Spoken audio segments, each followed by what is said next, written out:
Alors être chef d'établissement aujourd'hui, c'est un vrai travail d'équipe. Pourquoi ? Parce que tous les jours, nous rencontrons une multitude d'acteurs extrêmement différents. À l'hôpital, il y a plus de 100 métiers.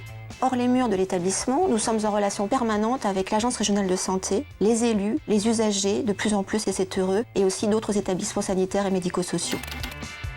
Exemple, afin de pallier les problèmes de démographie médicale, nous venons de signer 2 conventions de partenariat, l'une avec le centre hospitalier voisin et l'autre avec la clinique. En fait, pour moi, être chef d'établissement, c'est avant toute chose faciliter, améliorer le parcours du patient.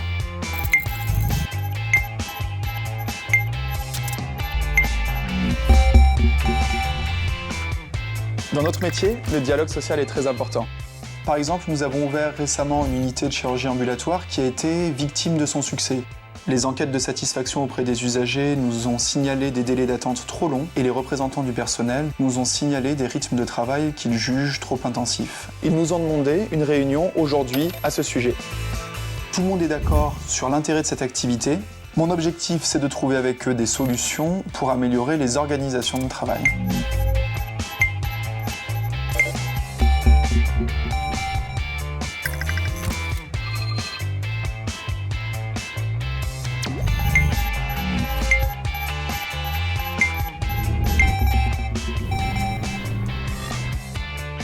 Le directeur délégué intervient en appui du médecin-chef de pôle pour mettre en œuvre la déconcentration de gestion au plus près des acteurs de terrain.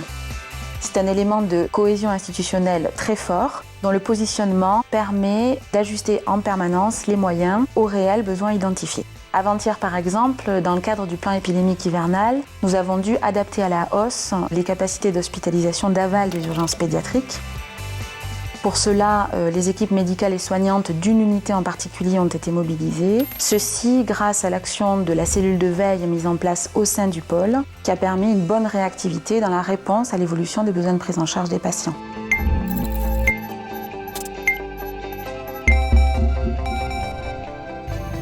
Être directeur général de CHU, c'est fédérer l'ensemble des énergies d'un établissement qui est souvent le premier employeur de sa région, à la fois dans un souci d'excellence et de performance, tout en assurant le rôle d'hôpital de proximité. Mais diriger un CHU, c'est aussi être dans le concret, superviser une opération de construction, comme celle d'aujourd'hui, où on va créer une centaine de lits, qui vont permettre de développer des soins, mais aussi une recherche clinique performante. Bref, être dans notre mission de centre hospitalier universitaire.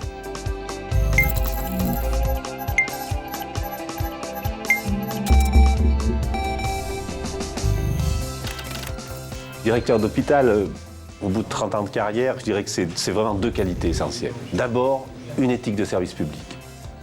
Ensuite, donner du sens à son action. Et ça, c'est la capacité à fédérer des professionnels de cultures très différentes au service d'une même cause, le patient.